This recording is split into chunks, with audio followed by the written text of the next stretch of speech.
Plaisir renouvelé de vous retrouver pour cette dernière session d'informations sur votre chaîne numérique préférée Iroko Media TV. Une série d'informations que nous démarrons par la France.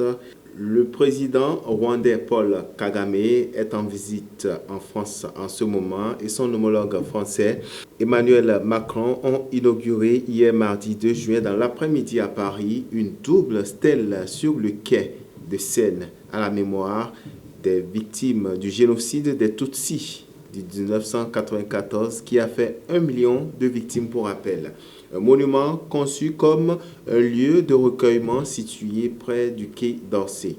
Un mémorial qui inscrit le génocide des Tutsis au Rwanda au cœur de, je cite, la capitale. Le chef de l'État rwandais a salué le risque pris par le président français Emmanuel Macron en 2021 lorsqu'il avait reconnu la responsabilité de la France en déclarant qu'elle aurait pu arrêter le génocide, mais qu'elle n'en a pas eu la volonté. Ces mots de Paul Kagame ne l'ont pas oublié.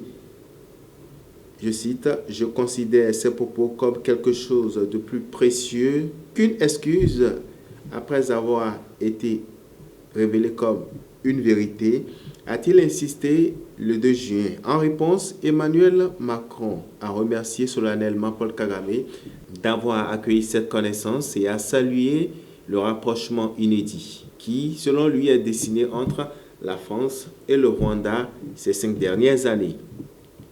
Les pensionnaires de l'Élysée voient un monument inauguré à Paris comme, je cite, un aboutissement du processus mémoriel entre les deux pays. Il s'inscrit désormais comme le lieu où le génocide des Tutsis et Hutus a été au cœur du Rwanda, de la capitale et de l'histoire de ce pays. Il est également l'aboutissement d'un long et patient travail de vérité que nous avons collectivement fait nôtre et qui s'appuie désormais sur des décennies de témoignages décrits dans des travaux d'une mobilisation acharnée, a déclaré Emmanuel Macron. Et dans le reste de l'actualité, nous prenons cette fois-ci la direction du Sénégal, là-bas, pour parler d'un maître coranique qui est condamné à 20 ans, oui, 20 ans de prison pour des cas de viol sur 28 mineurs. De quoi s'agit-il concrètement? Il est issu du plus prestigieux de la lignée des marabouts du pays qui a été condamné donc hier à 20 ans d'emprisonnement comme annoncé pour des actes pédocriminels infligés à 28 de ses élèves dans une école coranique dans la ville de Touba à 200 km de Dakar. Une décision historique dans un pays où le viol n'a été jamais condamné. Relevée en 2023, l'affaire surnommée l'affaire Cœur-Gol, du nom du quartier de Touba, où s'est déroulé l'incident, avait suscité une vive émotion dans le pays. Tout a commencé lorsqu'une élève âgée de 15 ans à l'époque demande à sa mère de ne plus retourner à l'école coranique de son quartier pour devenir femme de ménage. Intriguée, la mère interroge alors la petite sœur et la jeune fille de 11 ans qui finit par révéler les viols répétés. Toutes deux subissaient de la part de leur maître coranique. Siridjine Sidam Mbaklé, installée dans le quartier de Toubab depuis 2017, est la personne mise en cause. La mère questionne d'autres parents. Les témoignages de viols, d'attouchements se multiplient, tous concordant sur le mode opératoire du maître coranique. Une quinzaine, sinon une cinquantaine de victimes âgées de 7 à 16 ans au moment des faits sont recensés au total. Les parents des 28 jeunes décident ainsi de saisir la justice constituée par le parti civil. Mais la pression monte et l'accusé leur propose de l'argent, chose qui ne sera pas acceptée par les concernés.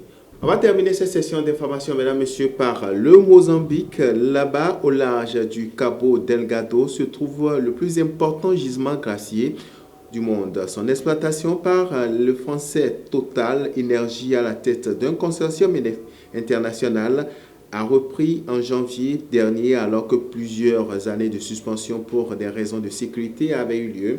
Ce démarrage suscite de grands espoirs chez les communautés locales alors que de nombreux contentieux qui n'ont toujours pas été réglés demeurent.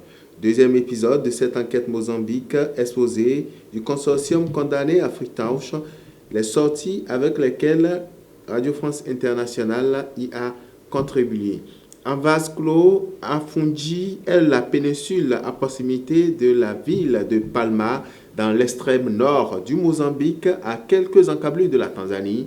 C'est là que Total Energy et ses partenaires ont installé le site de leur projet Crasier, gisement large dans le bassin du Rovuma, et l'installation de sa côte d'infrastructures de liquéfaction de méthane.